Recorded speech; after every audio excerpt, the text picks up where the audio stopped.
ताज़ा तरीन अपलोड्स की नोटिफिकेशन हासिल करने के लिए हमारे चैनल को सब्सक्राइब करें और साथ में दिए गए घंटी के निशान को दबाना ना भूलें।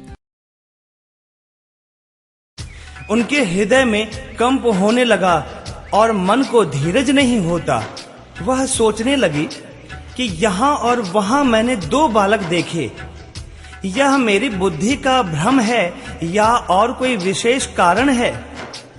प्रभु श्री रामचंद्र जी ने माता को घबराई हुई देखकर मधुर मुस्कान से हंस दिया। फिर उन्होंने माता को अपना अखंड अद्भुत रूप दिखलाया, जिसके एक एक रोम में करोड़ों ब्रह्मांड लगे हुए हैं। अगणित सूर्य, चंद्रमा, शिव, ब्रह्मा, बहुत से पर्वत, नदियां, समुद्र, पृथ्वी, वन, काल, कर्म, गुण, ज्ञान और स्वभाव देखे, और वे पदार्थ भी देखे जो कभी सुने भी ना थे। सब प्रकार से बलवती माया को देखा कि वह अत्यंत भयभीत हाथ जोड़े खड़ी है। जीव को देखा जिसे वह माया नचाती है, और भक्ति को देखा जो उस जीव को छुड़ा देती है। माता का शरीर पुलकित हो गया, मुख से वचन नहीं निकलता। तब आंखें मूंद कर उसने श्री रामचंद्र जी के चरणों में सिर नवाया। माता को आश्चर्यचकित देखकर खर के शत्रु श्री राम जी फिर बाल रूप हो गए। माता से स्तुति भी नहीं की जाती। वह डर गई कि मैंने जगत पिता परमात्मा को पुत्र करके जाना। श्री हरि ने माता को बहुत प्रकार से समझाया। हे माता, सुनो, यह बात कहीं पर कहना नहीं। कौशल्या जी बार बार हाथ जोड़कर विनय करती हैं कि हे प्रभु, मुझे आपकी माया अब कभी ना व्यापे। भगवान ने बहुत प्रकार से बाल लीलाएं की और अपने सेवकों को अत्यंत आनंद दिया। कुछ समय बीतने पर चारों भाई बड़े होकर कुटुंबियों को सुख देने वाले हुए। तब गुरुजी ने जाकर चूड़ा कर्म संस्कार किया। ब्राह्मणों ने फिर बहुत सी दक्षिणा पाई। चारों सुंदर राजकुमार बड़े ही मनोहर अपार चरित्र करते फिरते हैं, जो मन, वचन और कर्म से अगोचर हैं। वही प्रभु दशरथ जी के आंगन में विचर रहे हैं। भोजन करने के समय जब राजा बुलाते हैं, तब वे अपने बाल सखाओं के समाज को छोड़कर नहीं आते। कौशल्या जी जब बुलाने जाती हैं, तब प्रभु ठुमक ठुमक भाग चलते हैं।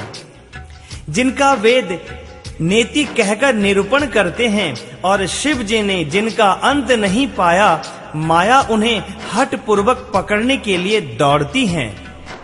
वे शरीर में धूल लपेटे हुए आए और राजा ने हंसकर उन्हें गोद में बिठा लिया।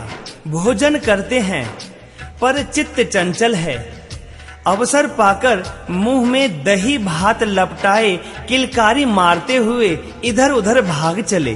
श्री रामचंद्र जी की बहुत ही सरल और सुंदर बाल लीलाओं का माता सरस्वती, शेष जी, शिव जी और वेदों ने गान किया है। जिनका मन इन लीलाओं में अनुरक्त नहीं हुआ, विधाता ने उन मनुष्यों को वंचित कर दिया।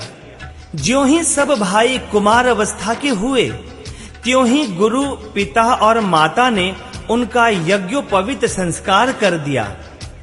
श्री रघुनाथ जी गुरु के घर में विद्या पढ़ने गए और थोड़े ही समय में उनको सब विद्याएं आ गईं। चारों वेद जिनके स्वाभाविक श्वास हैं, वे भगवान पढ़े, यह बड़ा कौतुक है। चारों भाई विद्या, विनय, गुण और शील में निपुण हैं, और सब राजाओं की लीलाओं के ही खेल खेलते हैं। हाथों में बाण और धनुष बहुत ही शोभा देते हैं। रूप देखते ही चराचर मोहित हो जाते हैं। वे सब भाई जिन गलियों में खेलते हैं, उन गलियों के सभी स्त्री पुरुष उनको देखकर स्नेह से शिथिल हो जाते हैं अथवा ठिठक कर रह जाते हैं। कौशलपुर के रहने वाली स्त्री पुरुष, बूढ़े और बालक सभी को कृपालु श्री रामचंद्र जी प्राणों से भी बढ़कर प्रिय लगते हैं। श्री रामचंद्र जी भाइयों और इष्ट मित्रों को बुलाकर साथ ले लेते हैं और नित्य वन में जाकर शिकार करते हैं। मन में पवित्र समझकर मृगों को मारते हैं और प्रतिदिन लाकर राजा को दिखलाते हैं। जो मृग श्री राम के बाण से मारे जाते थे वे शरीर छोड़कर देवलोक को चले जाते थे। श्री रामचंद्र जी अपने छोटे भाइयों और सखाओं के साथ भोजन करते हैं और माता पिता की आज्ञा का पालन करते हैं। जिस प्रकार नगर के लोग सुखी हों, कृपा निधान श्री रामचंद्र जी वही संयोग करते हैं। वे मन लगाकर वेद पुराण सुनते हैं और फिर स्वयं छोटे भाइयों को समझाकर कहते हैं।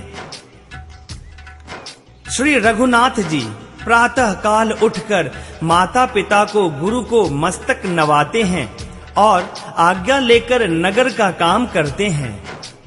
उनके चरित्र देख देख कर राजा मन में बड़े हर्षित होते हैं। जो व्यापक अकल इच्छा रहित अजन्मा और निर्गुण हैं तथा जिनका ना नाम है ना रूप, वही भगवान भक्तों के लिए नाना प्रकार के अनुपम चरित्र करते हैं। यह सब चरित्र मैंने गाकर कहा। अब आगे की कथा मन लगाकर सुनो। ज्ञानी महामुनि विश्वामित्र जी वन में शुभ आश्रम जानकर बसते थे, जहां वे मुनि जप यज्ञ और योग करते थे, परंतु मारीच और सुबाहु से बहुत डरते थे। यज्ञ देखते ही राक्षस दौड़ पड़ते थे और उपद्रव मचाते थे, जिससे मुनि दुखी पाते थे। गाधी के पुत्र विश्वामित्र जी के मन में चिंता छा गई कि ये पापी राक्षस भगवान के बिना ना मरेंगे।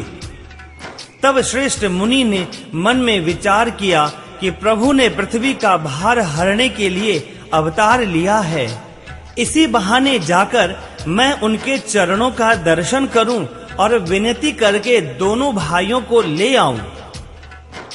जो ज्ञान वैराग्य और सब गुणों के धाम हैं, उन प्रभु को मैं नेत्र भर कर देखूंगा।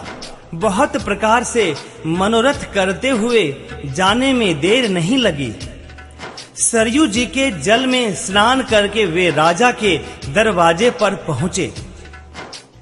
राजा ने जब मुनि का आना सुना तब वे ब्राह्मणों के समाज को साथ लेकर मिलने गए और दंडवत प्रणाम करके मुनि का सम्मान करते हुए उन्हें लाकर अपने आसन पर बिठाया। चरणों को धोकर बहुत पूजा की और कहा, मेरे समान धन्य आज दूसरा कोई नहीं है। फिर अनेक प्रकार के भोजन करवाए, जिससे श्रेष्ठ मुनि ने अपने हृदय में बहुत ही हर्ष प्राप्त किया। फिर राजा ने चारों पुत्रों को मुनि के चरणों पर डाल दिया। श्री रामचंद्र जी को देखकर मुनि अपनी देह की सुधि भूल गए। वे श्री राम जी के मुख की शोभा देखते ही ऐसे मग्न हो गए मानो चकोर पूर्ण चंद्रमा को देखकर लुभा गया हो। तब राजा ने मन में हर्षित होकर ये वचन कहे, हे मुनि, इस प्रकार कृपा तो आपने कभी नहीं की। आज किस कारण से आपका शुभागमन हुआ? कहिए, मैं उसे पूरा करने में देर नहीं लगाऊंगा।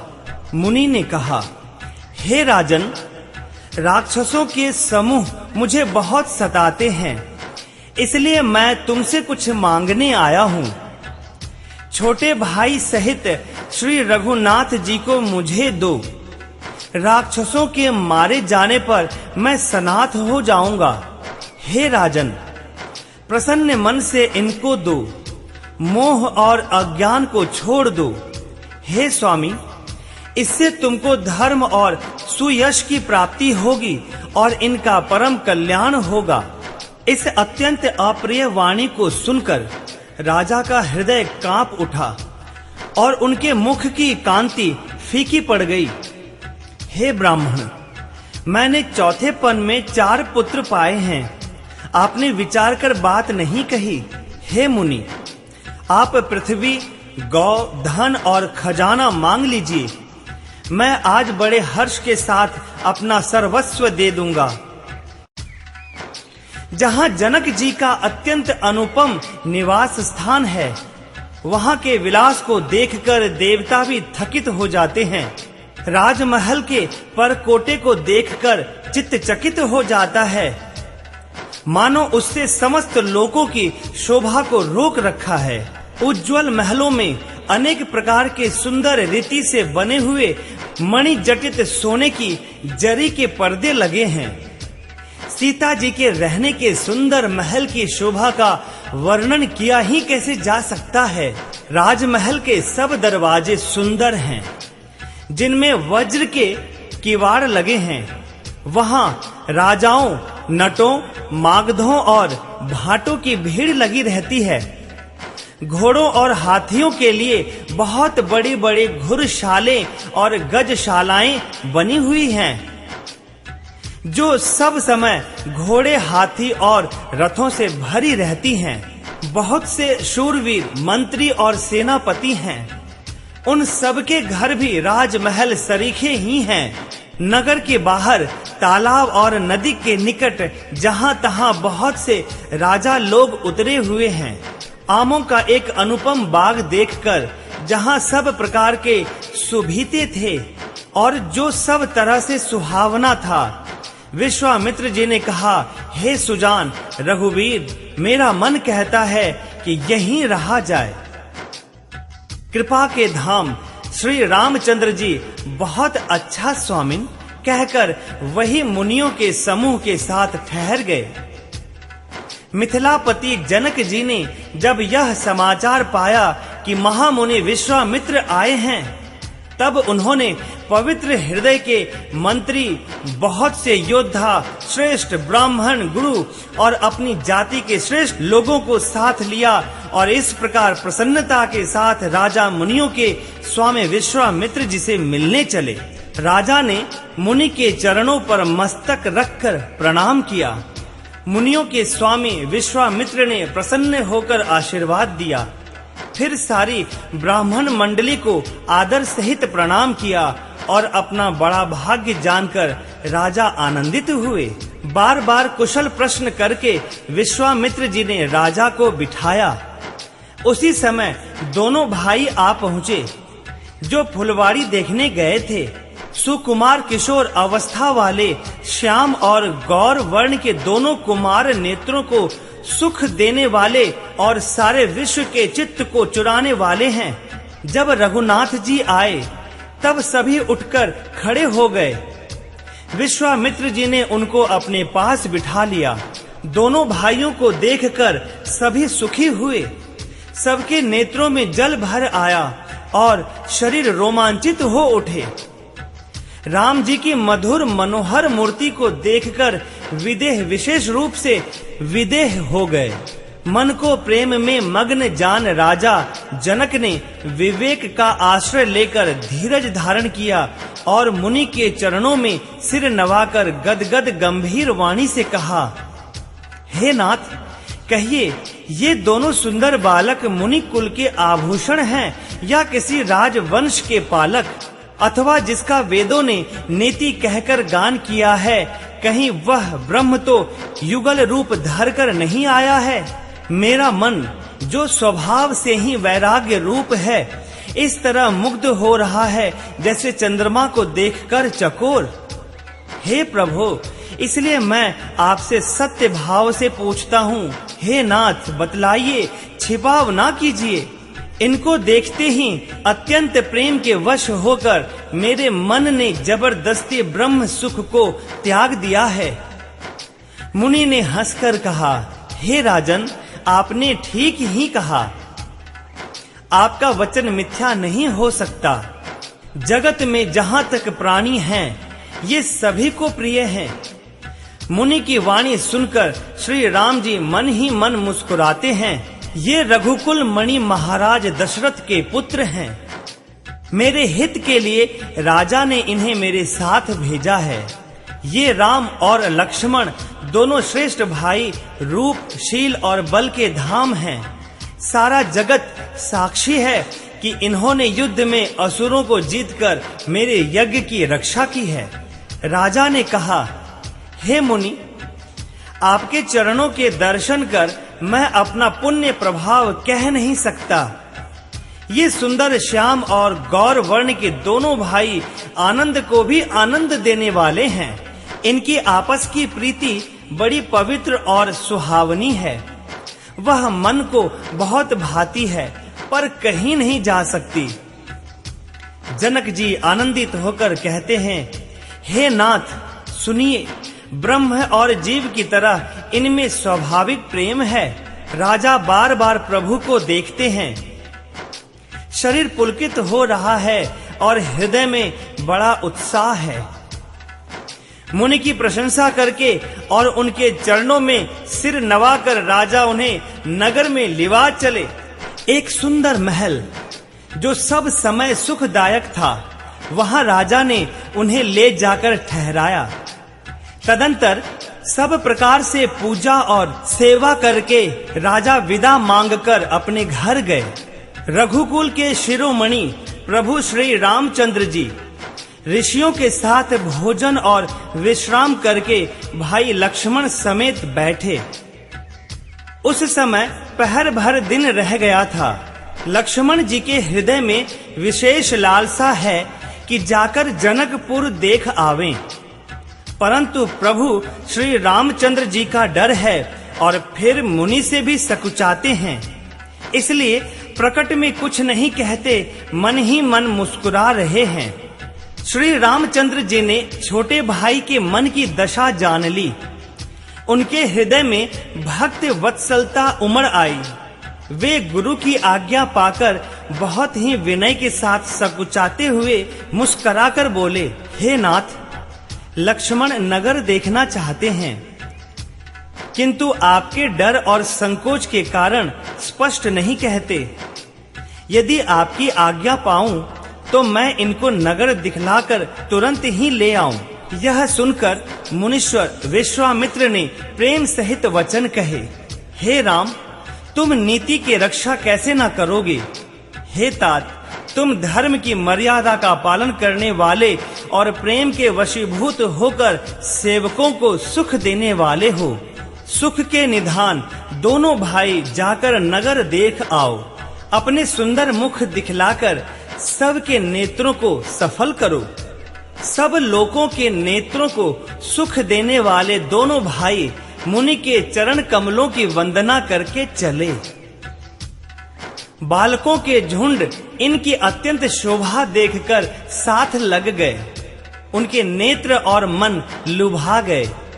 पीले रंग के वस्त्र हैं, कमर के दुपट्टों में तरकस बंधे हैं, हाथों में सुंदर धनुष बाण सुशोभित हैं, शरीरों के अनुकूल सुंदर चंदन की खौर लगी है, सांवरे और गोरे की मनोहर जोड़ी है, सिंह के समान गर्दन है, विशाल भुजाएं हैं, छाती पर अत्यंत सुंदर गज मुक्ता की माला है, सुंदर लाल कमल के समान नेत्र हैं, तीनों तापों से छुड़ाने वाला चंद्रमा के समान मुख है, कानों में सोने के कर्ण फूल शोभा दे रहे हैं और देखते ही चित्त को मानो चुरा लेते हैं।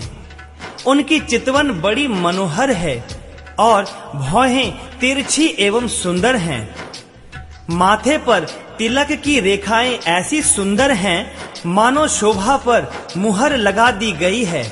सिर पर सुंदर चौकोनी टोपियां हैं, काले और घुंघराले बाल हैं। दोनों भाई नख से लेकर शिखा तक सुंदर हैं और सारी शोभा जहां जैसी चाहिए वैसी ही है। जब पुरवासियों ने यह समाचार पाया कि दोनों राजकुमार नगर देखने के लिए आए हैं, तब वे सब घर बार और सब कामकाज छोड़कर ऐसे दौड़े मानो दरिद्री खजाना लूटने दौड़े हों।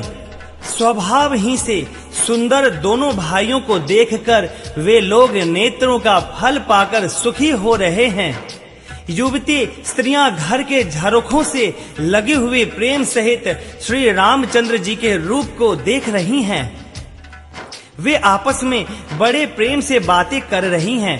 हे सखी, इन्होंने करोड़ों कामदेवों की छवि को जीत लिया है। देवता, मनुष्य, असुर, नाग और मुनियों में ऐसी शोभा तो कहीं सुनने में भी नहीं आती। भगवान विष्णु के 4 भुजाएं हैं, ब्रह्मा जी के 4 मुख हैं, शिव जी का विकट वेश है और उनके 5 मुंह हैं। हे सखी, दूसरा देवता भी कोई ऐसा नहीं है जिसके साथ इस छवि की उपमा दी जाए। इनकी किशोर अवस्था है। ये सुंदरता के घर सांवले और गोरे रंग के तथा सुख के धाम हैं। इनके अंग अंग पर करोड़ों अरबों कामदेवों को निछावर कर देना चाहिए। हे सखी, कहो तो ऐसा कौन शरीरधारी होगा जो इस रूप को देखकर मोहित न हो जाए। कोई दूसरी सखी प्रेम सहित कोमल वाणी से बोली, हे सयानी, मैंने जो सुना है उसे सुनो। ये दोनों राजकुमार महाराज दशरथ जी के पुत्र हैं। बाल राज हंसों का सा सुंदर जोड़ा है। ये मुनि विश्वामित्र के यज्ञ की रक्षा करने वाले हैं। इन्होंने युद्ध के मैदान में राक्षसों को मारा है। जिनका श्याम शरीर है, सुंदर कमल जैसे नेत्र हैं, जो मारीच और सुबाहु के मद को चूर करने वाले और सुख की खान हैं, और जो हाथ में धनुष बाण लिए हुए हैं, वे कौशल्या जी के पुत्र हैं। इनका नाम राम है। जिनका रंग गोरा और किशोर अवस्था है, और जो सुंदर वेश बनाए और हाथ में धनुष बाण लिए श्री राम जी के पीछे पीछे चल रहे हैं, वे इनके छोटे भाई हैं। उनका नाम लक्ष्मण है। हे सखी, सुनो, उनकी माता सुमित्रा हैं। दोनों भाई ब्राह्मण विश्वामित्र का काम करके और रास्ते में मुनि गौतम की स्त्री अहिल्या का उद्धार करके यहाँ धनुष यज्ञ देखने आए हैं। यह सुनकर सब स्त्रियां प्रसन्न हुई। श्री रामचंद्र जी की छवि देखकर कोई एक कहने लगी, यह वर जानकी के योग्य है। हे सखी, यदि कहीं राजा इन्हें देख ले तो प्रतिज्ञा छोड़कर हठ पूर्वक इन्हीं से विवाह कर देगा। किसी ने कहा, राजा ने इन्हें पहचान लिया है और मुनि के सहित इनका आदर पूर्वक सम्मान किया है। परंतु हे सखी, राजा अपना प्रण नहीं छोड़ता।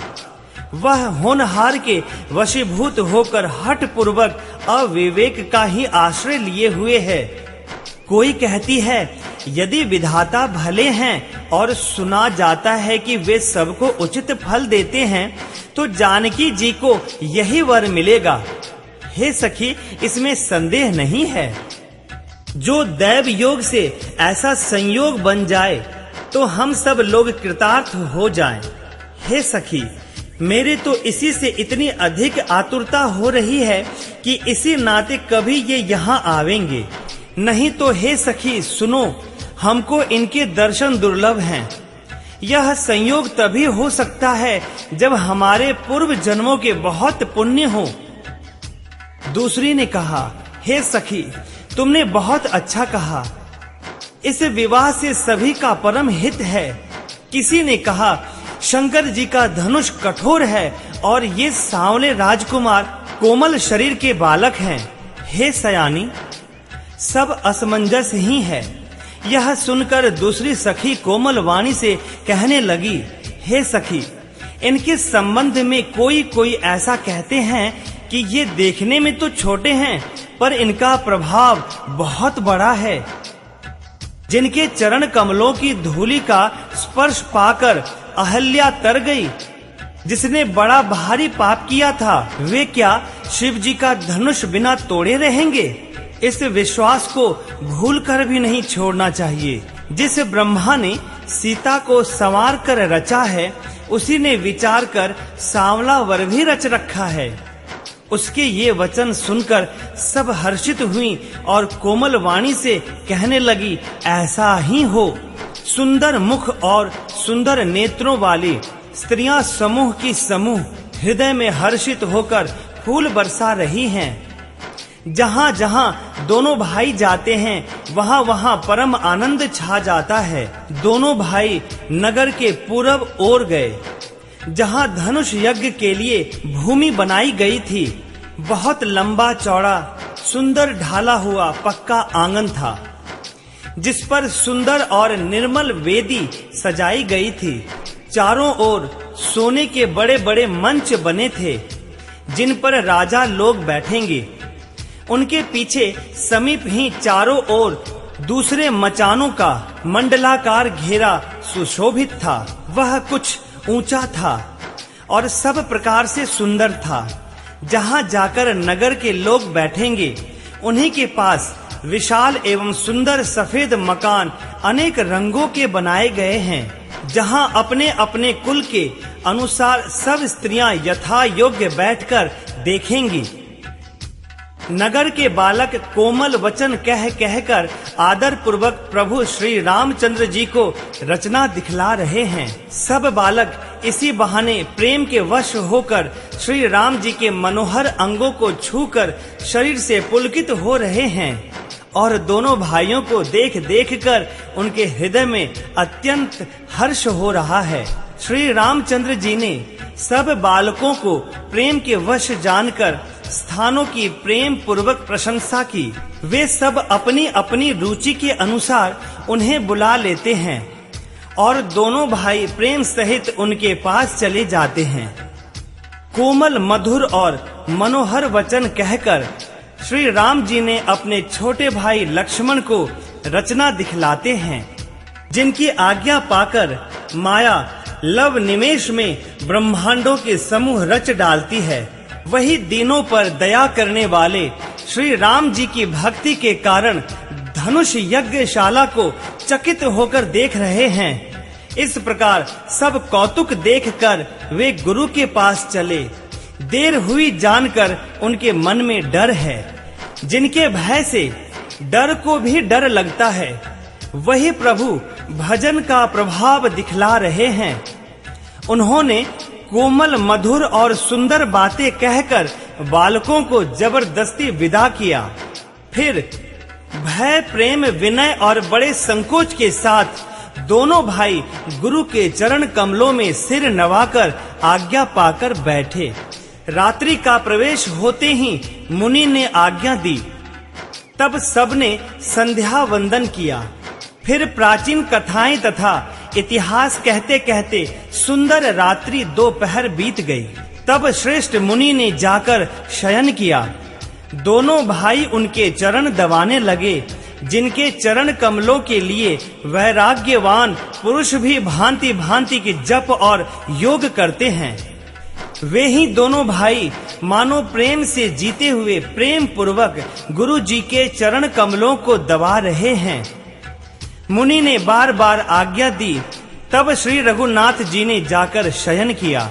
श्री राम जी के चरणों को हृदय से लगाकर भय और प्रेम सहित परम सुख का अनुभव करते हुए लक्ष्मण जी उनको दबा रहे हैं।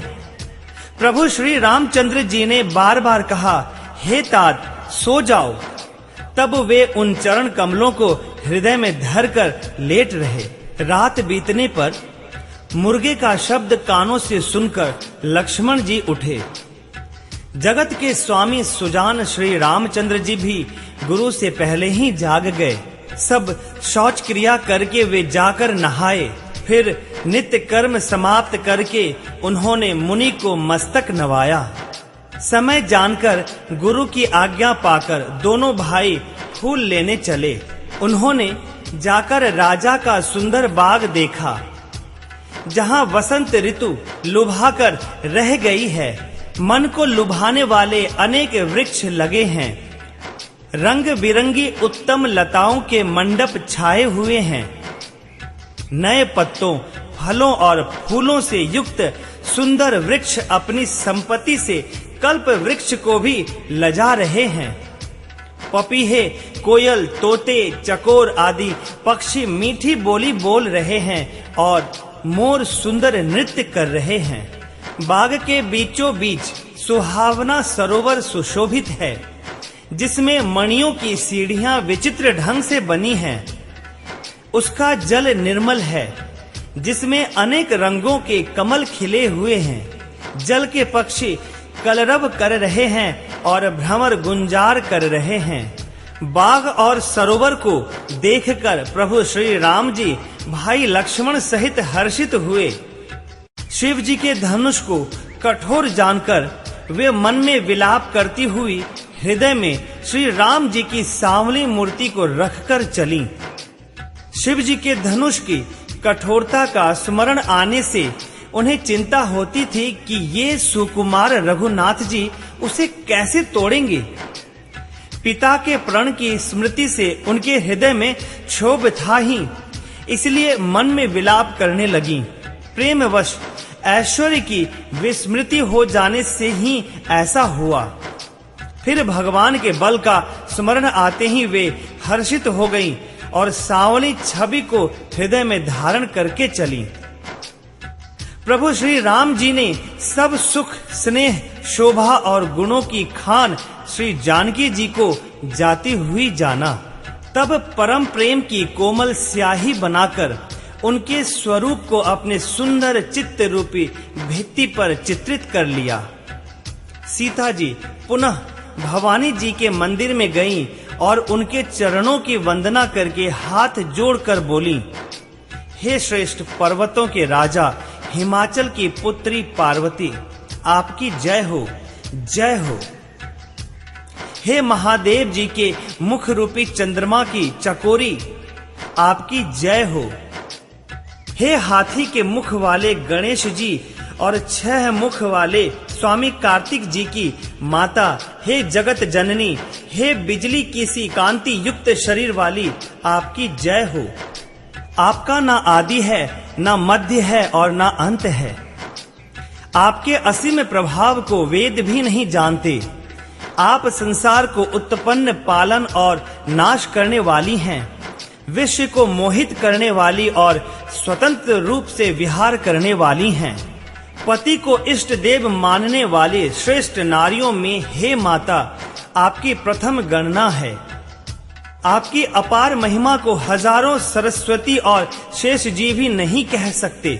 हे वर देने वाली, हे त्रिपुर के शत्रु शिव जी की प्रिय पत्नी, आपकी सेवा करने से चारों फल सुलभ हो जाते हैं।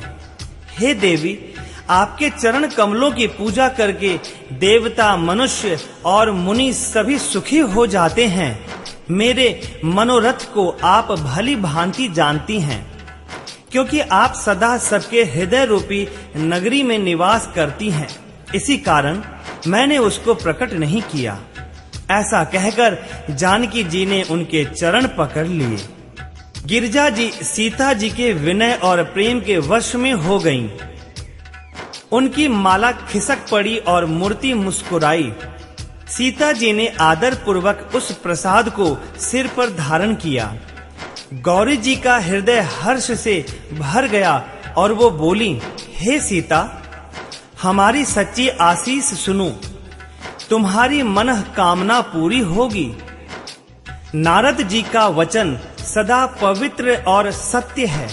जिसमें तुम्हारा मन अनुरक्त हो गया है, वही वर तुमको मिलेगा। जिसमें तुम्हारा मन अनुरक्त हो गया है, वही स्वभाव से ही सुंदर सांवला वर तुमको मिलेगा। वह दया का खजाना और सुजान है, तुम्हारे शील और स्नेह को जानता है। इस प्रकार श्री गौरी जी का आशीर्वाद सुनकर जानकी जी समेत सब सखियां हृदय में हर्षित हुईं। तुलसीदास जी कहते हैं, भवानी जी को बार बार पूजकर सीता जी प्रसन्न मन से राजमहल को लौट चली। गौरी जी को अनुकूल जानकर सीता जी के हृदय को जो हर्ष हुआ वह कहा नहीं जा सकता। सुंदर मंगलों के मूल उनके बाएं अंग फड़कने लगे। हृदय में सीता जी के सौंदर्य की सराहना करते हुए दोनों भाई गुरु जी के पास गए। श्री रामचंद्र जी ने विश्वामित्र जी से सब कुछ कह दिया, क्योंकि उनका सरल स्वभाव है। छल तो उसे छूता भी नहीं है। फूल पाकर मुनि ने पूजा की। फिर दोनों भाइयों को आशीर्वाद दिया कि तुम्हारे मनोरथ सफल हों। यह सुनकर श्री राम लक्ष्मण सुखी हुए।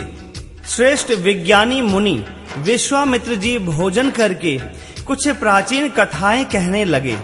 दिन बीत गया और गुरु की आज्ञा पाकर दोनों भाई संध्या करने चले। पूर्व दिशा में सुंदर चंद्रमा उदय हुआ। श्री रामचंद्र जी ने उसे सीता के मुख के समान देखकर सुख पाया। फिर मन में विचार किया कि यह चंद्रमा सीता जी के मुख के समान नहीं है। खारे समुद्र में तो इसका जन्म, फिर विष इसका भाई। दिन में यह मलिन रहता है और कलंकी है। बेचारा गरीब चंद्रमा सीता जी के मुख की बराबरी कैसे पा सकता है। फिर यह घटता बढ़ता है और विरहिणी स्त्रियों को दुख देने वाला है। राहु अपनी संधि में पाकर इसे ग्रस लेता है। चकवे को शोक देने वाला और कमल का वैरी है। हे चंद्रमा, तुझमें बहुत से अवगुण हैं, अतः जानकी जी के मुख की तुझे उपमा देने में बड़ा अनुचित कर्म करने का दोष लगेगा। इस प्रकार चंद्रमा के बहाने सीता जी के मुख की छवि का वर्णन करके बड़ी रात हो गई जान वे गुरु जी के पास चले। मुनि के चरण कमलों में प्रणाम करके आज्ञा पाकर उन्होंने विश्राम किया। रात बीतने पर श्री रघुनाथ जी जागे और भाई को देखकर ऐसा कहने लगे, हे तात, देखो कमल चक्रवाक और समस्त संसार को सुख देने वाला अरुणोदय हुआ है। लक्ष्मण जी दोनों हाथ जोड़कर प्रभु के प्रभाव को सूचित करने वाली कोमल वाणी बोले।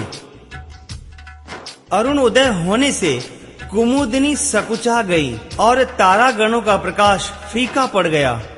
जिस प्रकार आपका आना सुनकर सब राजा बलहीन हो गए हैं। सब राजा रूपी तारे उजाला करते हैं, पर वे धनुष रूपी महान अंधकार को हटा नहीं सकते। रात्रि का अंत होने से जैसे कमल, चकवे, भौरे और नाना प्रकार के पक्षी हर्षित हो रहे हैं, वैसे ही हे प्रभु, आपके सब भक्त धनुष टूटने पर सुखी होंगे। सूर्य उदय हुआ, बिना ही परिश्रम अंधकार नष्ट हो गया। तारे छिप गए, संसार में तेज का प्रकाश हो गया।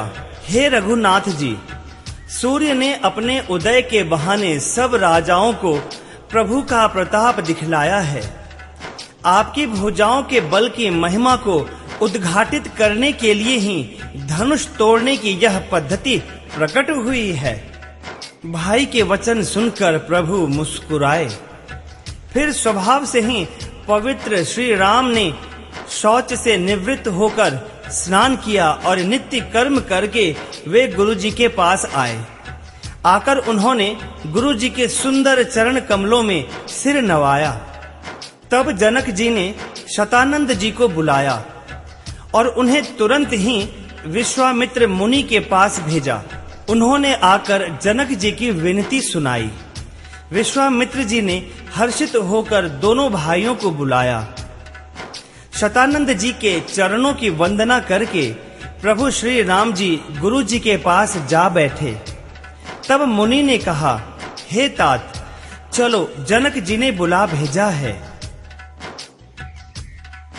दोहा नंबर 239। मास पारायण, 8वां विश्राम।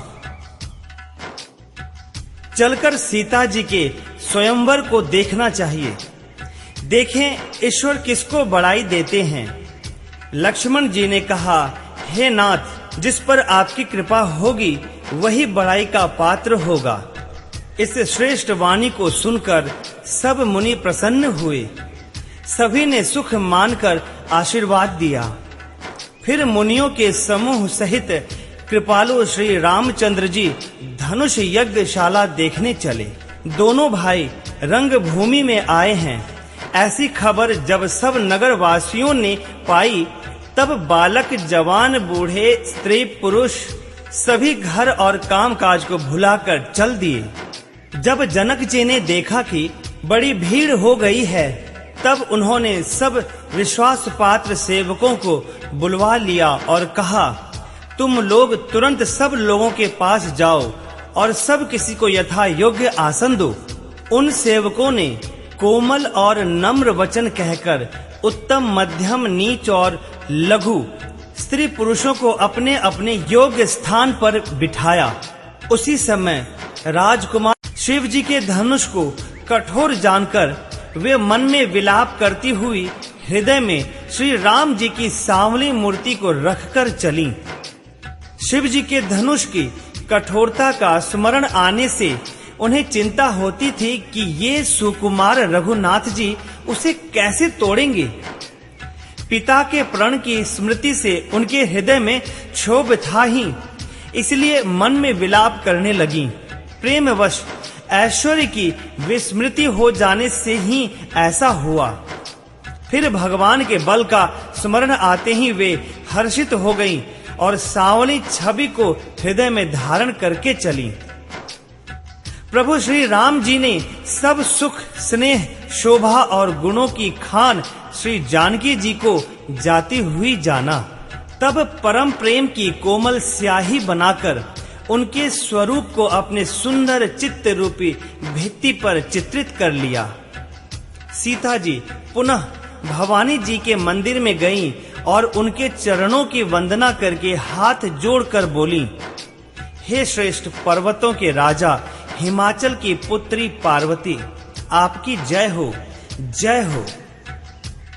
हे महादेव जी के मुख रूपी चंद्रमा की चकोरी, आपकी जय हो।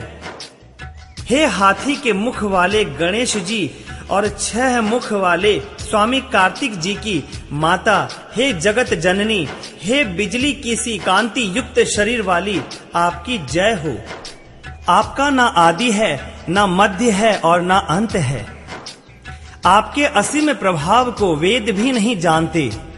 आप संसार को उत्पन्न, पालन और नाश करने वाली हैं। विश्व को मोहित करने वाली और स्वतंत्र रूप से विहार करने वाली हैं।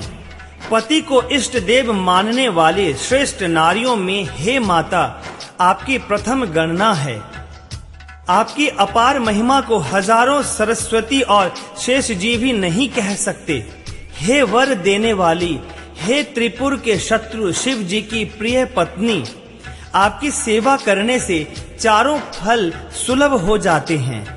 हे देवी, आपके चरण कमलों की पूजा करके देवता, मनुष्य और मुनि सभी सुखी हो जाते हैं। मेरे मनोरथ को आप भली भांति जानती हैं, क्योंकि आप सदा सबके हृदय रूपी नगरी में निवास करती हैं। इसी कारण मैंने उसको प्रकट नहीं किया। ऐसा कहकर जानकी जी ने उनके चरण पकड़ लिए। गिरिजा जी सीता जी के विनय और प्रेम के वश में हो गईं। उनकी माला खिसक पड़ी और मूर्ति मुस्कुराई। सीता जी ने आदर पूर्वक उस प्रसाद को सिर पर धारण किया। गौरी जी का हृदय हर्ष से भर गया और वो बोली, हे सीता, हमारी सच्ची आशीष सुनो, तुम्हारी मन कामना पूरी होगी। नारद जी का वचन सदा पवित्र और सत्य है। जिसमें तुम्हारा मन अनुरक्त हो गया है, वही वर तुमको मिलेगा। जिसमें तुम्हारा मन अनुरक्त हो गया है, वही स्वभाव से ही सुंदर सांवला वर तुमको मिलेगा। वह दया का खजाना और सुजान है, तुम्हारे शील और स्नेह को जानता है। इस प्रकार श्री गौरी जी का आशीर्वाद सुनकर जानकी जी समेत सब सखियां हृदय में हर्षित हुईं। तुलसीदास जी कहते हैं, भवानी जी को बार बार पूजकर सीता जी प्रसन्न मन से राजमहल को लौट चली। गौरी जी को अनुकूल जानकर सीता जी के हृदय को जो हर्ष हुआ वह कहा नहीं जा सकता। सुंदर मंगलों के मूल उनके बाएं अंग फड़कने लगे। हृदय में सीता जी के सौंदर्य की सराहना करते हुए दोनों भाई गुरु जी के पास गए। श्री रामचंद्र जी ने विश्वामित्र जी से सब कुछ कह दिया, क्योंकि उनका सरल स्वभाव है, छल तो उसे छूता भी नहीं है। फूल पाकर मुनि ने पूजा की, फिर दोनों भाइयों को आशीर्वाद दिया कि तुम्हारे मनोरथ सफल हों। यह सुनकर श्री राम लक्ष्मण सुखी हुए। श्रेष्ठ विज्ञानी मुनि विश्वामित्र जी भोजन करके कुछ प्राचीन कथाएं कहने लगे। दिन बीत गया और गुरु की आज्ञा पाकर दोनों भाई संध्या करने चले। पूर्व दिशा में सुंदर चंद्रमा उदय हुआ। श्री रामचंद्र जी ने उसे सीता के मुख के समान देखकर सुख पाया। फिर मन में विचार किया कि यह चंद्रमा सीता जी के मुख के समान नहीं है। खारे समुद्र में तो इसका जन्म, फिर विष इसका भाई। दिन में यह मलिन रहता है और कलंकी है। बेचारा गरीब चंद्रमा सीता जी के मुख की बराबरी कैसे पा सकता है। फिर यह घटता बढ़ता है और विरहिणी स्त्रियों को दुख देने वाला है। राहु अपनी संधि में पाकर इसे ग्रस लेता है। चकवे को शोक देने वाला और कमल का वैरी है। हे चंद्रमा, तुझमें बहुत से अवगुण हैं, अतः जानकी जी के मुख की तुझे उपमा देने में बड़ा अनुचित कर्म करने का दोष लगेगा। इस प्रकार चंद्रमा के बहाने सीता जी के मुख की छवि का वर्णन करके बड़ी रात हो गई जान वे गुरु जी के पास चले। मुनि के चरण कमलों में प्रणाम करके आज्ञा पाकर उन्होंने विश्राम किया। रात बीतने पर श्री रघुनाथ जी जागे और भाई को देखकर ऐसा कहने लगे, हे तात, देखो कमल चक्रवाक और समस्त संसार को सुख देने वाला अरुणोदय हुआ है। लक्ष्मण जी दोनों हाथ जोड़कर प्रभु के प्रभाव को सूचित करने वाली कोमल वाणी बोले। अरुणोदय होने से कुमुदिनी सकुचा गई और तारागणों का प्रकाश फीका पड़ गया। जिस प्रकार आपका आना सुनकर सब राजा बलहीन हो गए हैं। सब राजा रूपी तारे उजाला करते हैं, पर वे धनुष रूपी महान अंधकार को हटा नहीं सकते। रात्रि का अंत होने से जैसे कमल, चकवे, भौरे और नाना प्रकार के पक्षी हर्षित हो रहे हैं, वैसे ही हे प्रभु, आपके सब भक्त धनुष टूटने पर सुखी होंगे। सूर्य उदय हुआ, बिना ही परिश्रम अंधकार नष्ट हो गया। तारे छिप गए, संसार में तेज का प्रकाश हो गया। हे रघुनाथ जी, सूर्य ने अपने उदय के बहाने सब राजाओं को प्रभु का प्रताप दिखलाया है। आपकी भुजाओं के बल की महिमा को उद्घाटित करने के लिए ही धनुष तोड़ने की यह पद्धति प्रकट हुई है। भाई के वचन सुनकर प्रभु मुस्कुराए। फिर स्वभाव से ही पवित्र श्री राम ने शौच से निवृत्त होकर स्नान किया और नित्य कर्म करके वे गुरु जी के पास आए। आकर उन्होंने गुरु जी के सुंदर चरण कमलों में सिर नवाया। तब जनक जी ने शतानंद जी को बुलाया और उन्हें तुरंत ही विश्वामित्र मुनि के पास भेजा। उन्होंने आकर जनक जी की विनती सुनाई। विश्वामित्र जी ने हर्षित होकर दोनों भाइयों को बुलाया। शतानंद जी के चरणों की वंदना करके प्रभु श्री राम जी गुरु जी के पास जा बैठे। तब मुनि ने कहा, हे तात, चलो जनक जी ने बुला भेजा है। दोहा नंबर 239, मास पारायण, 8वां विश्राम। चलकर सीता जी के स्वयंवर को देखना चाहिए। देखें ईश्वर किसको बड़ाई देते हैं।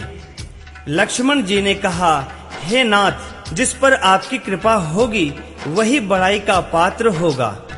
इस श्रेष्ठ वाणी को सुनकर सब मुनि प्रसन्न हुए। सभी ने सुख मानकर आशीर्वाद दिया। फिर मुनियों के समूह सहित कृपालु श्री रामचंद्र जी धनुष यज्ञशाला देखने चले। दोनों भाई रंग भूमि में आए हैं। ऐसी खबर जब सब नगर वासियों ने पाई, तब बालक, जवान, बूढ़े, स्त्री, पुरुष सभी घर और कामकाज को भुलाकर चल दिए।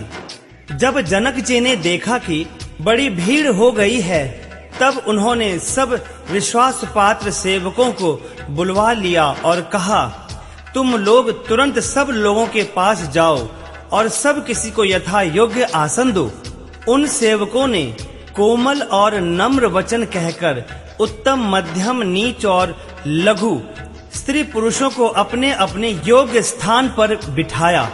उसी समय राजकुमार, अतः उसके साथ भी जानकी जी की तुलना करना कवि के लिए बड़े संकोच की बात होगी। जिस सुंदरता से जानकी जी का दिव्यता दिव्य, परम दिव्य विग्रह बना है, वह सुंदरता उपर्युक्त सुंदरता से भिन्न अप्राकृत है। वस्तुतः लक्ष्मी जी का अप्राकृत रूप भी यही है। वह कामदेव के मथने में नहीं आ सकती और वह जानकी जी का स्वरूप ही है। अतः उनसे भिन्न नहीं, और उपमा दी जाती है भिन्न वस्तु के साथ। इसके अतिरिक्त जानकी जी प्रकट हुई हैं स्वयं अपनी महिमा से। उन्हें प्रकट करने के लिए किसी भिन्न उपकरण की अपेक्षा नहीं है, अर्थात शक्ति शक्तिमान से अभिन्न अद्वैत तत्व है, अतएव अनुपमेय है। यही गुण दार्शनिक तत्व भक्त शिरोमणि कवि ने अभूत उपमा अलंकार के द्वारा बड़ी सुंदरता से व्यक्त किया है। सयानी सखियां सीता जी को साथ लेकर मनोहर वाणी से गीत गाती हुई चली। सीता जी के नवल शरीर पर सुंदर साड़ी सुशोभित है। जगत जननी की महान छवि अतुलनीय है। सब आभूषण अपनी अपनी जगह पर शोभित हैं, जिन्हें सखियों ने अंग अंग में भली भांति सजाकर पहनाया है। जब सीता जी ने रंगभूमि में पैर रखा, तब उनका रूप देखकर स्त्री पुरुष सभी मोहित हो गए। देवताओं ने हर्षित होकर नगाड़े बजाए और पुष्प बरसाकर अप्सराएं गाने लगी। सीता जी के कर कमलों में जयमाला सुशोभित है। सब राजा चकित होकर अचानक उनकी ओर देखने लगे। सीता जी चकित चित्त से श्री राम जी को देखने लगी। तब सब राजा लोग मोह के वश हो गए। सीता जी ने मुनि के पास दोनों भाइयों को देखा तो उनके नेत्र अपना खजाना पाकर ललचाकर वहीं जा लगे। परंतु गुरुजनों की लाज से तथा बहुत बड़े समाज को देखकर सीता जी सकुचा गईं। वे श्री रामचंद्र जी को हृदय में लाकर सखियों की ओर देखने लगी। श्री रामचंद्र जी का रूप और सीता जी की छवि देखकर स्त्री पुरुषों ने पलक मारना छोड़ दिया। सभी अपने मन में सोचते हैं पर कहते सकुचाते हैं। मन ही मन वे विधाता से विनय करते हैं, हे विधाता, जनक की मूढ़ता को शीघ्र हर लीजिए और हमारी ही ऐसी सुंदर बुद्धि उन्हें दीजिए कि जिससे बिना ही विचार किए राजा अपना प्रण छोड़कर सीता जी का विवाह राम जी से कर दें। संसार उन्हें भला कहेगा, क्योंकि यह बात सब किसी को अच्छी लगती है। हठ करने से अंत में भी हृदय जलेगा। सब लोग इसी लालसा में मग्न हो रहे हैं कि जानकी जी के योग्य वर तो यह सांवला ही है। तब राजा जनक ने बंदी जनों को बुलाया। वे विरुदावली गाते हुए चले आए। राजा ने कहा, जाकर मेरा प्रण सबसे कहो। भाट चले, उनके हृदय में कम आनंद ना था। भाटों ने श्रेष्ठ वचन कहा, हे पृथ्वी की पालना करने वाले सब राजागण, सुनिए। हम अपनी भुजा उठाकर जनक जी का विशाल प्रण कहते हैं। राजाओं की भुजाओं का बल चंद्रमा है, शिव जी का धनुष राहु है, वह भारी है, कठोर है, यह सबको विदित है। बड़े भारी योद्धा रावण और बाणासुर भी इस धनुष को देखकर चुपके से चलते बने। उसी शिव जी के कठोर धनुष को आज इस राज समाज में जो भी तोड़ेगा, तीनों लोकों की विजय के साथ ही उसको जानकी जी बिना किसी विचार के हठ पूर्वक वरण करेंगी। प्रण सुनकर सब राजा ललचा उठे। जो वीरता के अभिमानी थे वे मन में बहुत ही तमतमाए, कमर कसकर अकुलाकर उठे और अपने इष्ट देवों को सिर नवा कर चले। वे बड़े ताव से शिव जी के धनुष की ओर देखते हैं और फिर निगाह जमाकर उसे पकड़ते हैं। करोड़ों भांति से जोर लगाते हैं पर वह उठता ही नहीं। जिन राजाओं के मन में कुछ विवेक है वे धनुष के पास ही नहीं जाते। वे मूर्ख राजा तमक कर धनुष को पकड़ते हैं, परंतु जब नहीं उठता तो लजा कर चले जाते हैं। मानो वीरों की भुजाओं का बल पाकर वह धनुष अधिक अधिक भारी होता जाता है। तब 10,000 राजा एक ही बार धनुष को उठाने लगे तो भी वह उनके टाले नहीं टलता। शिव जी का वह धनुष कैसे नहीं डिगता था। जैसे कामी पुरुष के वचनों से सती का मन चलायमान नहीं होता। सब राजा उपहास के योग्य हो गए। जैसे वैराग्य के बिना सन्यासी उपहास के योग्य हो जाता है। कीर्ति, विजय, बड़ी वीरता, इन सबको वे धनुष के हाथों बरबस हार कर चले गए। राजा लोग हृदय से हार कर श्रीहीन हो गए और अपने अपने समाज में जा बैठे। राजाओं को देखकर जनक अकुला उठे और ऐसे वचन बोले जो मानो क्रोध में सने हुए थे। मैंने जो प्रण ठाना था उसे सुनकर द्वीप द्वीप के अनेकों राजा आए। देवता और दैत्य भी मनुष्य का शरीर धारण करके आए तथा और भी बहुत से रणधीर वीर आए, परंतु धनुष को तोड़कर मनोहर कन्या, बड़ी विजय और अत्यंत सुंदर कीर्ति को पाने वाला मानो ब्रह्मा ने किसी को रचा ही नहीं। कहिए यह लाभ किसको अच्छा नहीं लगता, परंतु किसी ने भी शंकर जी का धनुष नहीं चढ़ाया। अरे भाई, चढ़ाना और तोड़ना तो दूर रहा, कोई तिल भर भूमि भी छुड़ा न सका। अब कोई वीरता का अभिमानी नाराज न हो। मैंने जान लिया पृथ्वी वीरों से खाली हो गई है। अब आशा छोड़कर अपने अपने घर जाओ। ब्रह्मा ने सीता का विवाह लिखा ही नहीं। यदि प्रण छोड़ता हूँ तो पुण्य जाता है, इसलिए क्या करूँ, कन्या कुमारी ही रहे। यदि मैं जानता कि पृथ्वी वीरों से शून्य है तो प्रण करके उपहास का पात्र ना बनता। जनक के वचन सुनकर सभी स्त्री पुरुष जानकी जी की ओर देखकर दुखी हुए, परंतु लक्ष्मण जी तमतमा उठे। उनकी भौएं टेढ़ी हो गईं, ओठ फड़कने लगे और नेत्र क्रोध से लाल हो गए। श्री रघुवर जी के डर से कुछ कह तो सकते नहीं, पर जनक के वचन उन्हें बाण से लगे। श्री रामचंद्र जी के चरण कमलों में सिर नवाकर वे यथार्थ वचन बोले। रघुवंशियों में कोई भी जहां होता है उस समाज में ऐसे वचन कोई नहीं कहता जैसे अनुचित वचन रघुकुल शिरोमणि श्री राम जी को उपस्थित जानते हुए भी जनक जी ने कहे हैं। हे सूर्य कुल रूपी कमल के सूर्य, सुनिए, मैं स्वभाव ही से कहता हूँ, कुछ अभिमान करके नहीं। यदि आपकी आज्ञा पाऊं तो मैं ब्रह्मांड को गेंद की तरह उठा लूं और उसे कच्चे घड़े की तरह फोड़ डालूं। मैं सुमेरु पर्वत को मूली की तरह तोड़ सकता हूँ। हे भगवान, आपके प्रताप की महिमा से यह बेचारा पुराना धनुष तो क्या चीज है। ऐसा जानकर हे नाथ, आज्ञा हो तो कुछ खेल करूं। उसे भी देखिए, धनुष को कमल की डंडी की तरह चढ़ाकर उसे 100 योजन तक दौड़ा लिए चला जाऊं। हे नाथ, आपके प्रताप के बल से धनुष को कुकुरमुत्ती की तरह तोड़ दूं। यदि ऐसा ना करूं तो प्रभु के चरणों की शपथ है, फिर मैं धनुष और तरकस को कभी हाथ में भी ना लूंगा। ज्यों ही लक्ष्मण जी क्रोध भरे वचन बोले कि पृथ्वी डगमगा उठी और दिशाओं के हाथी कांप गए। सभी लोग और सब राजा डर गए। सीता जी के हृदय में हर्ष हुआ और जनक जी सकुचा गए। गुरु विश्वामित्र जी, श्री रघुनाथ जी और सब मुनि मन में प्रसन्न हुए और बार बार पुलकित होने लगे। श्री रामचंद्र जी ने इशारे से लक्ष्मण को मना किया और प्रेम सहित अपने पास बिठा लिया।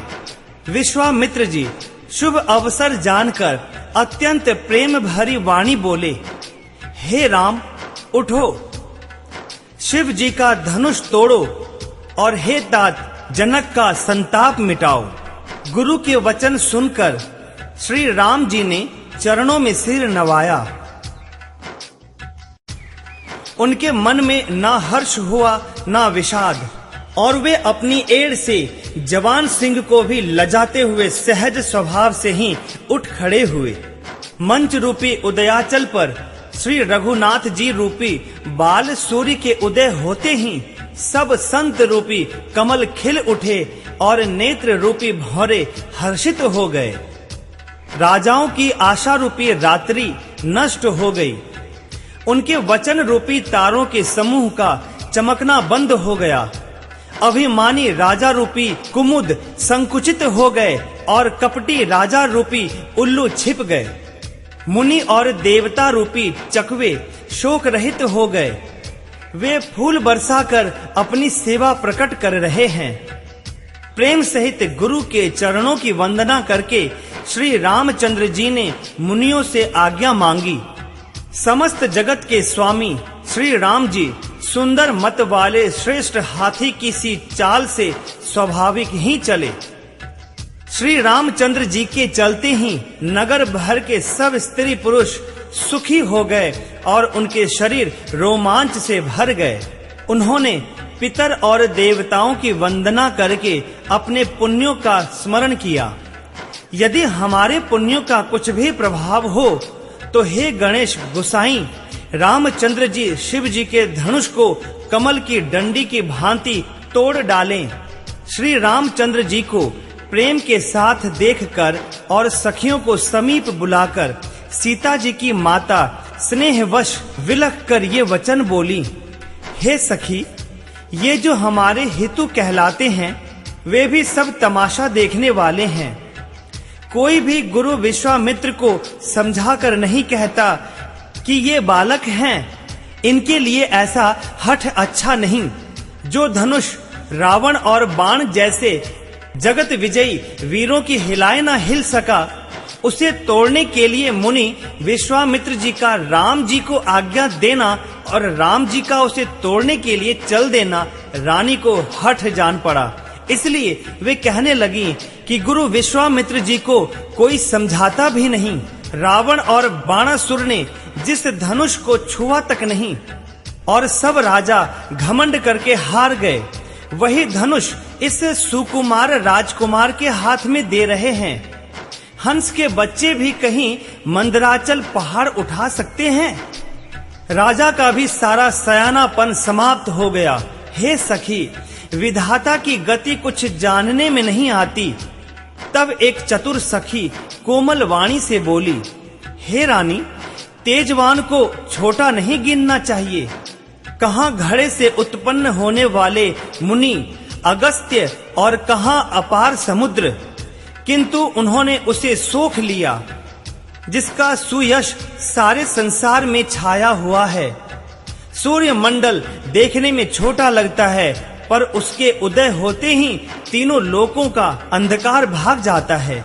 जिसके वश में ब्रह्मा, विष्णु, शिव और सभी देवता हैं, वह मंत्र अत्यंत छोटा होता है।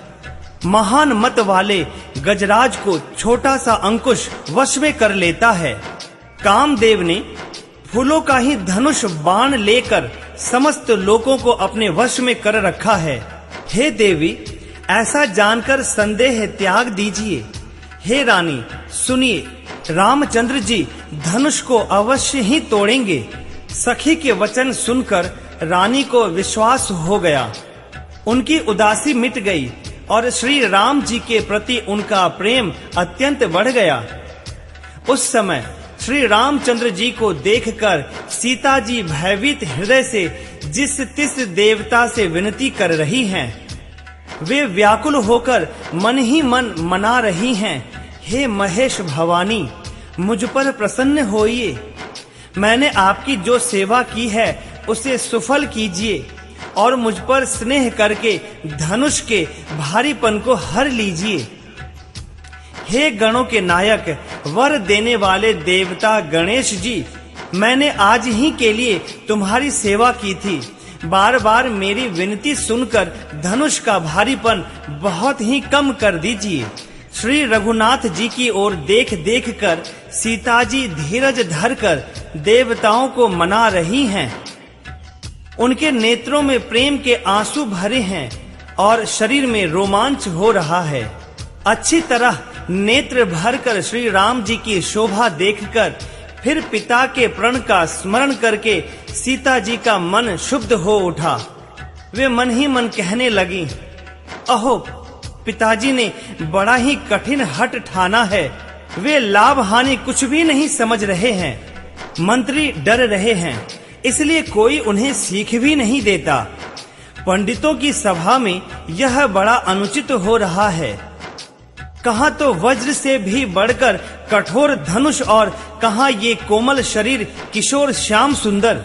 हे विधाता, मैं हृदय में किस तरह धीरज धरूं? सिरस के फूल के कण से कहीं हीरा छेदा जाता है। सारी सभा की बुद्धि भोली हो गई है। अतः हे शिव जी के धनुष, अब तो मुझे तुम्हारा ही आसरा है। तुम अपनी जड़ता लोगों पर डालकर श्री रघुनाथ जी को देखकर हल्के हो जाओ। इस प्रकार सीता जी के मन में बड़ा ही संताप हो रहा है। निमेष का एक लब भी 100 युगों के समान बीत रहा है। प्रभु श्री रामचंद्र जी को देखकर फिर पृथ्वी की ओर देखती हुई सीता जी के चंचल नेत्र इस प्रकार शोभित हो रहे हैं, मानो चंद्र मंडल रूपी डोल में कामदेव की 2 मछलियां खेल रही हो।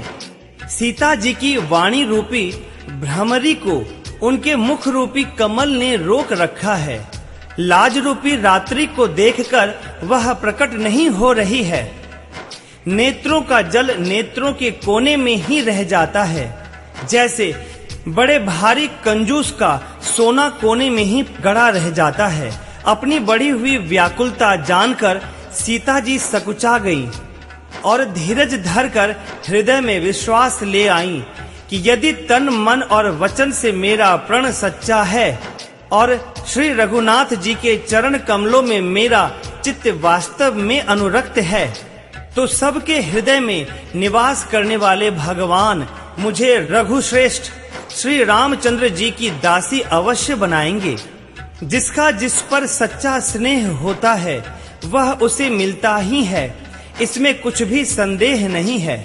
प्रभु की ओर देखकर सीता जी ने शरीर के द्वारा प्रेम ठान लिया। श्री राम जी सब जान गए। उन्होंने सीता जी को देखकर धनुष की ओर कैसे ताका, जैसे गरुड़ जी छोटे से सांप की ओर देखते हैं। इधर जब लक्ष्मण जी ने देखा कि रघुकुल मणि श्री रामचंद्र जी ने शिव जी के धनुष की ओर ताका है, तो वे शरीर से पुलकित हो ब्रह्मांड को चरणों से दबाकर निम्नलिखित वचन बोले, हे दिग्गजों, हे कच्छप, हे शेष, हे वाराह, धीरज धरकर पृथ्वी को थामे रहो, जिसमें यह हिलने न पावे। श्री रामचंद्र जी शिव जी के धनुष को तोड़ना चाहते हैं। मेरी आज्ञा सुनकर सब सावधान हो जाओ। श्री रामचंद्र जी जब धनुष के समीप आए, तब सब स्त्री पुरुषों ने देवताओं और पुण्यों को मनाया। सबका संदेह और अज्ञान, नीच राजाओं का अभिमान, परशुराम जी के गर्भ की गुरुता, देवता और श्रेष्ठ मुनियों की कातरता, सीता जी का सोच, जनक का पश्चाताप और रानियों के दारुण दुख का दावानल, ये सब शिव जी के धनुष रूपी बड़े जहाज को पाकर समाज बनाकर उस पर जा चढ़े। ये श्री रामचंद्र जी की भुजाओं के बल रूपी अपार समुद्र के पार जाना चाहते हैं, परंतु कोई केवट नहीं है। श्री राम जी ने सब लोगों की ओर देखा और उन्हें चित्र में लिखे हुए से देखकर फिर कृपा धाम श्री राम जी ने सीता जी की ओर देखा और उन्हें विशेष व्याकुल जाना। उन्होंने जानकी जी को बहुत ही विकल देखा। उनका एक एक क्षण कल्प के समान बीत रहा था। यदि प्यासा आदमी पानी के बिना शरीर छोड़ दे तो उसके मर जाने पर अमृत का तालाब भी क्या करेगा। सारी खेती सूख जाने पर वर्षा किस काम की। समय बीत जाने पर फिर पछताने से क्या लाभ। जी में ऐसा समझकर श्री राम जी ने जानकी जी की ओर देखा और उनका विशेष प्रेम लखकर वे पुलकित हो गए।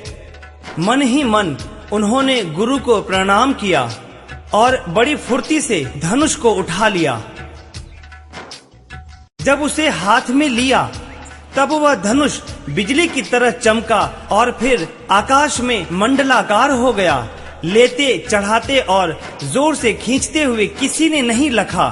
सबने श्री राम जी को खड़े देखा। उसी क्षण श्री राम जी ने धनुष को बीच से तोड़ डाला। भयंकर कठोर ध्वनि से लोक भर गए। घोर कठोर शब्द से लोक भर गए। सूर्य के घोड़े मार्ग छोड़कर चलने लगे। दिग्गज चिघाड़ने लगे। धरती डोलने लगी। शेष वाराह और कच्छप कलमला उठे। देवता राक्षस और मुनि कानों पर हाथ रखकर सब व्याकुल होकर विचारने लगे। तुलसीदास जी कहते हैं, जब श्री राम ने धनुष को तोड़ डाला तब सब श्री रामचंद्र जी की जय बोलने लगे। शिव जी का धनुष जहाज है और श्री रामचंद्र जी की भुजाओं का बल समुद्र है। वह सारा समाज डूब गया जो मोहवश पहले इस जहाज पर चढ़ा था। प्रभु ने धनुष के दोनों टुकड़े पृथ्वी पर डाल दिए। यह देखकर सब लोग सुखी हुए। विश्वामित्र रूपी पवित्र समुद्र में जिसमें प्रेम रूपी सुंदर अथाह जल भरा है, राम रूपी पूर्ण चंद्र को देखकर पुलकावली रूपी भारी लहरें बढ़ने लगी। आकाश में बड़े जोर से नगाड़े बजने लगे और देवांगनाएं गान करके नाचने लगी। ब्रह्मा आदि देवता सिद्ध मुनीश्वर लोग प्रभु की प्रशंसा कर रहे हैं और आशीर्वाद दे रहे हैं। वे रंग बिरंगे फूल और मालाएं बरसा रहे हैं। किन्नर लोग रसीले गीत गा रहे हैं। सारे ब्रह्मांड में जय जयकार की ध्वनि छा गई, जिसमें धनुष टूटने की ध्वनि जान ही नहीं पड़ती। जहां तहां स्त्री पुरुष प्रसन्न होकर यह कह रहे हैं कि श्री रामचंद्र जी ने शिव जी के भारी धनुष को तोड़ डाला। धीर बुद्धि वाले भाट, मागध और सूत लोग विरुदावली का बखान कर रहे हैं। सब लोग घोड़े, हाथी, धन, मणि और वस्त्र निछावर कर रहे हैं। झांझ, मृदंग, शंख, शहनाई, भेरी, ढोल और सुहावने नगाड़े आदि बहुत प्रकार के सुंदर बाजे बज रहे हैं। जहां तहां युवतियां मंगल गीत गा रही हैं। सखियों सहित रानी अत्यंत हर्षित हुई, मानो सूखते हुए धान पर पानी पड़ गया हो। जनक जी ने सोच त्याग कर सुख प्राप्त किया, मानो तैरते तैरते थके हुए पुरुष ने था पाली हो। धनुष टूट जाने पर राजा लोग ऐसे श्रीहीन हो गए जैसे दिन में दीपक की शोभा जाती रहती है। सीता जी का सुख किस प्रकार वर्णन किया जाए, जैसे चातकी स्वाति का जल पा गई हो। श्री राम जी को लक्ष्मण जी किस प्रकार देख रहे हैं, जैसे चंद्रमा को चकोर का बच्चा देख रहा हो। तब शतानंद जी ने आज्ञा दी और सीता जी ने श्री राम के पास गमन किया। साथ में सुंदर चतुर सखियां मंगलाचार के गीत गा रही हैं। सीता जी बाल हंसनी की चाल से चली, उनके अंगों में अपार शोभा है। सखियों के बीच सीता जी कैसी शोभित हो रही हैं, जैसे बहुत सी छवियों के बीच में महाछवि हो। कर कमल में सुंदर जयमाला है, जिसमें विश्व विजय की शोभा छाई हुई है। सीता जी के शरीर में संकोच है पर मन में परम उत्साह है। उनका यह गुप्त प्रेम किसी को जान नहीं पड़ रहा है। समीप जाकर श्री राम जी की शोभा देखकर राजकुमारी सीता जी चित्र में लिखी सी रह गईं। चतुर सखी ने यह दशा देखकर समझाकर कहा, सुहावनी जयमाला पहनाओ। यह सुनकर सीता जी ने दोनों हाथों से माला उठाई, पर प्रेम के विवश होने से पहनाई नहीं जाती। मानो डंडियों सहित दो कमल चंद्रमा को डरते हुए जयमाला दे रहे हों। इस छवि को देखकर सखियां गाने लगीं। तब सीता जी ने श्री राम जी के गले में जयमाला पहना दी। श्री रघुनाथ जी के हृदय पर जयमाला देखकर देवता फूल बरसाने लगे। समस्त राजागण इस प्रकार सकुचा गए मानो सूर्य को देखकर कुमुदों का समूह सिकुड़ गया हो। नगर और आकाश में बाजे बजने लगे। दुष्ट लोग उदास हो गए और सज्जन लोग सब प्रसन्न हो गए। देवता, किन्नर, मनुष्य, नाग और मुनीश्वर जय जयकार करके आशीर्वाद दे रहे हैं। देवताओं की स्त्रियां नाचती गाती हैं। बार बार हाथों से पुष्पों की अंजलियां छूट रही हैं। जहां तहां ब्राह्मण वेद ध्वनि कर रहे हैं और भाट लोग बिरुदावली बखान रहे हैं। पृथ्वी, पाताल और स्वर्ग तीनों लोकों में यश फैल गया है कि श्री रामचंद्र जी ने धनुष तोड़ दिया और सीता जी को वरण कर लिया। नगर के नर नारी आरती कर रहे हैं और अपनी पूंजी को भुलाकर निछावर कर रहे हैं। श्री सीता राम जी की जोड़ी ऐसी सुशोभित हो रही है मानो सुंदरता और श्रृंगार रस एकत्र हो गए हों। सखियां कह रही हैं, सीते स्वामी के चरण छुओ। किंतु सीता जी अत्यंत भयभीत हुई उनके चरण नहीं छूती। गौतम जी की स्त्री अहिल्या की गति का स्मरण करके सीता जी श्री राम जी के चरणों को हाथों से स्पर्श नहीं कर रही हैं। सीता जी की अलौकिक प्रीति जानकर रघुकुल मणि श्री रामचंद्र जी मन में हंसे। उस समय सीता जी को देखकर कुछ राजा लोग ललचा उठे। वे दुष्ट, कुपूत और मूढ़ राजा मन में बहुत तमतमाए। वे अभागे उठ उठकर कवच पहनकर जहां तहां गाल बजाने लगे। कोई कहते हैं सीता जी को छीन लो और दोनों राजकुमारों को पकड़कर बांध लो। धनुष तोड़ने से ही चाह पूरी नहीं होगी। हमारे जीते जी राजकुमारी को कौन ब्याह सकता है? यदि जनक कुछ सहायता करें तो युद्ध में दोनों भाइयों सहित उसे भी जीत लो। ये वचन सुनकर साधु राजा बोले।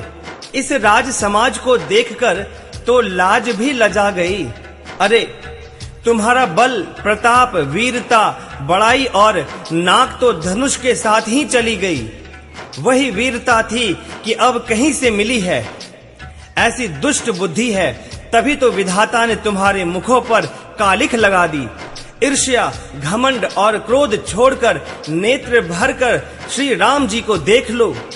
लक्ष्मण के क्रोध को प्रबल अग्नि जानकर उसमें पतंगे मत बनो।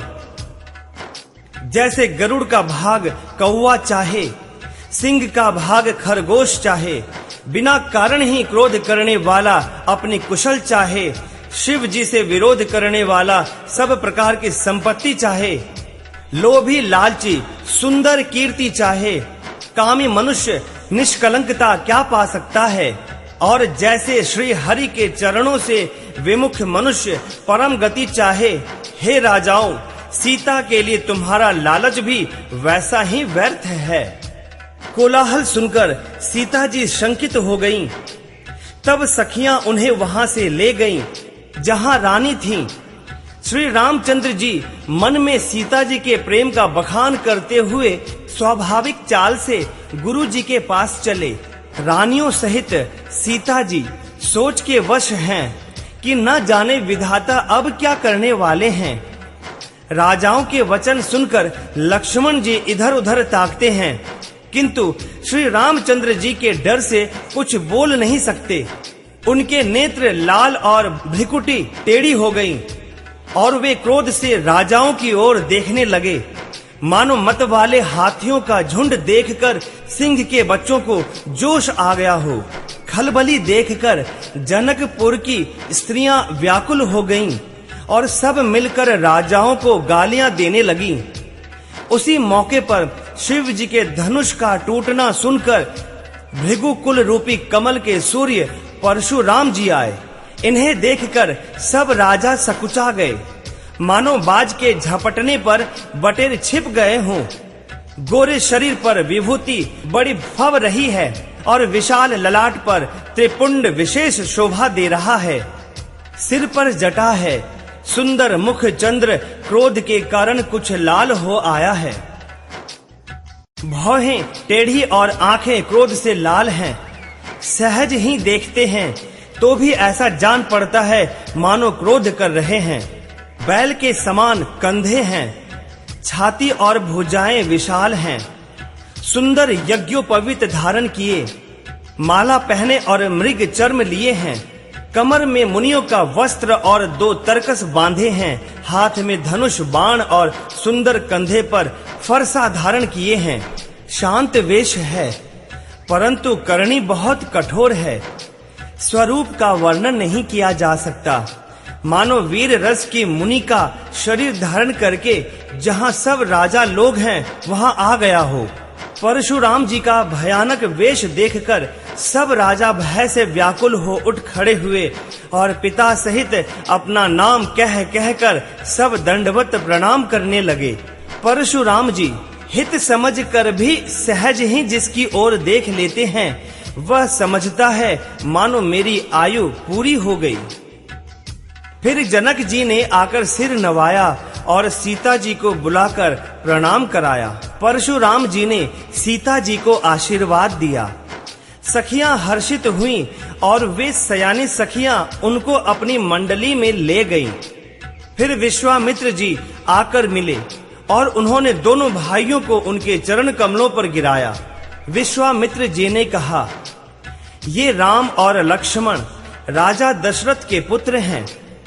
उनकी सुंदर जोड़ी देखकर परशुराम जी ने आशीर्वाद दिया। कामदेव के भी मद को छुड़ाने वाले श्री रामचंद्र के अपार रूप को देखकर उनके नेत्र थकित हो रहे। फिर सब देखकर जानते हुए भी अनजान की तरह जनक जी से पूछते हैं कि कहो, यह बड़ी भारी भीड़ कैसी है? उनके शरीर में क्रोध छा गया, जिस कारण सब राजा आए थे। राजा जनक ने वे सब समाचार कह सुनाए। जनक के वचन सुनकर परशुराम जी ने फिरकर दूसरी ओर देखा तो धनुष के टुकड़े पृथ्वी पर पड़े हुए दिखाई दिए। अत्यंत क्रोध में भरकर वे कठोर वचन बोले, रे मूर्ख जनक, बता धनुष किसने तोड़ा? उसे शीघ्र दिखा, नहीं तो अरे मूढ़, आज मैं जहाँ तक तेरा राज्य है वहाँ तक की पृथ्वी उलट दूंगा। राजा को अत्यंत डर लगा, जिसके कारण वे उत्तर नहीं देते। यह देखकर कुटिल राजा मन में बड़े प्रसन्न हुए। देवता, मुनि, नाग और नगर के स्त्री पुरुष सभी सोच करने लगे। सबके हृदय में बड़ा भय है। सीता जी की माता मन में पछता रही हैं कि हाय, विधाता ने अब बनी बनाई बात बिगाड़ दी। परशुराम जी का स्वभाव सुनकर सीता जी को आधा क्षण भी कल्प के समान बीतने लगा। तब श्री रामचंद्र जी सब लोगों को भयभीत देखकर और सीता जी को डरी हुई जानकर बोले। उनके हृदय में ना कुछ हर्ष था ना विषाद।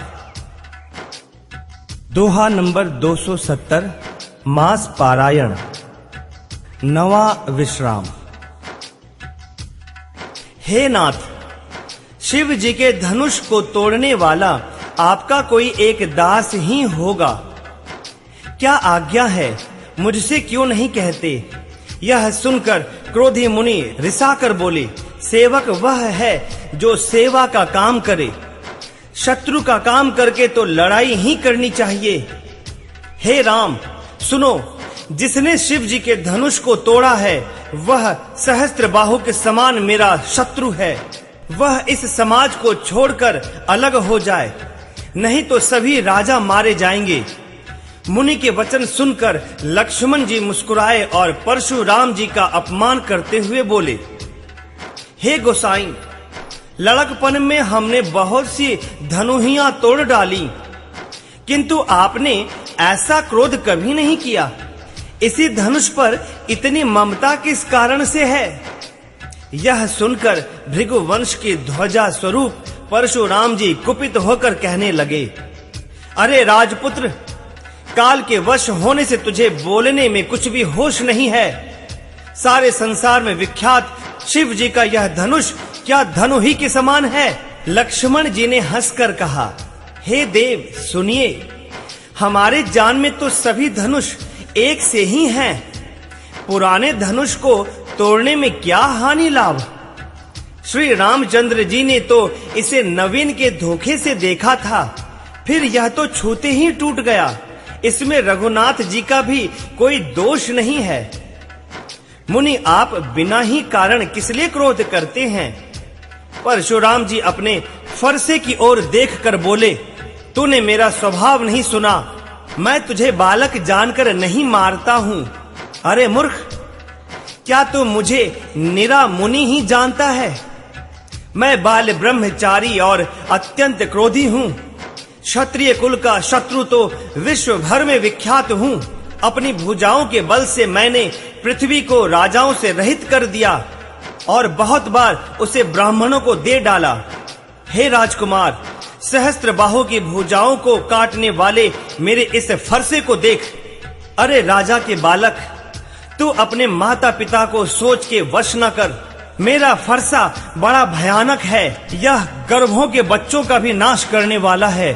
लक्ष्मण जी हंसकर कोमल वाणी से बोले, अहो मुनीश्वर, तो अपने को बड़ा भारी योद्धा समझते हैं। बार बार मुझे कुल्हाड़ी दिखाते हैं, फूंक से पहाड़ उड़ाना चाहते हैं। यहाँ कोई कुम्हड़े की बतिया नहीं है जो तर्जनी उंगली को देखते ही मर जाती हैं। कुठार और धनुष बाण देखकर ही मैंने कुछ अभिमान सहित कहा था। भृगुवंशी समझकर और यज्ञोपवीत देखकर तो जो कुछ आप कहते हैं उसे मैं क्रोध को रोककर सह लेता हूँ। देवता, ब्राह्मण, भगवान के भक्त और गौ, इन पर हमारे कुल में वीरता नहीं दिखाई जाती, क्योंकि इन्हें मारने से पाप लगता है और इनसे हार जाने पर अपकीर्ति होती है। इसलिए आप मारे तो भी आपके पैर ही पड़ना चाहिए। आपका एक एक वचन ही करोड़ों वज्रों के समान है। धनुष बाण और कुठार तो आप व्यर्थ ही धारण करते हैं। इन्हें देखकर मैंने कुछ अनुचित कहा हो तो उसे हे धीर महामुनि क्षमा कीजिए। यह सुनकर भृगुवंशमणि परशुराम जी क्रोध के साथ गंभीर वाणी से बोले, हे विश्वामित्र, सुनो, यह बालक बड़ा कुबुद्धि और कुटिल है। काल के वश होकर यह अपने कुल का घातक बन रहा है। यह सूर्य वंश रूपी पूर्ण चंद्र का कलंक है। यह बिल्कुल उदंड, मूर्ख और निडर है। अभी क्षण भर में यह काल का ग्रास हो जाएगा। मैं पुकार कर कह देता हूँ, फिर मुझे दोष नहीं है। यदि तुम इसे बचाना चाहते हो तो हमारा प्रताप, बल और क्रोध बतलाकर इसे मना कर दो। लक्ष्मण जी ने कहा, हे मुनि, आपका सुयश आपके रहते दूसरा कौन वर्णन कर सकता है। आपने अपने ही मुंह से अपनी करनी अनेकों बार बहुत प्रकार से वर्णन की है। इतने पर भी संतोष न हुआ तो फिर कुछ कह डालिए। क्रोध रोककर असहंग दुख मत सहिए। आप वीरता का व्रत धारण करने वाले, धैर्यवान और शोभ रहित हैं। गाली देते शोभा नहीं पाते। शूरवीर तो युद्ध में करनी करते हैं, कहकर अपने को नहीं जनाते। शत्रु को युद्ध में उपस्थित पाकर कायर ही अपने प्रताप की डिंग मारा करते हैं। आप तो मानो काल को हांक लगाकर बार बार उसे मेरे लिए बुलाते हैं। लक्ष्मण जी के कठोर वचन सुनते ही परशुराम जी ने अपने भयानक फरसे को सुधार कर हाथ में ले लिया और बोले, अब लोग मुझे दोष न दें, यह कड़वा बोलने वाला बालक मारे जाने के ही योग्य है। इसे बालक देखकर मैंने बहुत बचाया, पर अब यह सचमुच मरने को ही आ गया है। विश्वामित्र ने कहा, अपराध क्षमा कीजिए। बालकों के दोष और गुण को साधु लोग नहीं गिनते। परशुराम जी बोले, तीखी धार का कुठार, मैं दया रहित और क्रोधी, और यह गुरुद्रोही और अपराधी मेरे सामने उत्तर दे रहा है। इतने पर भी मैं इसे बिना मारे छोड़ रहा हूं। सो हे विश्वामित्र, केवल तुम्हारे प्रेम से, नहीं तो इसे इस कठोर कुठार से काट कर थोड़े ही परिश्रम से गुरु से उऋण हो जाता।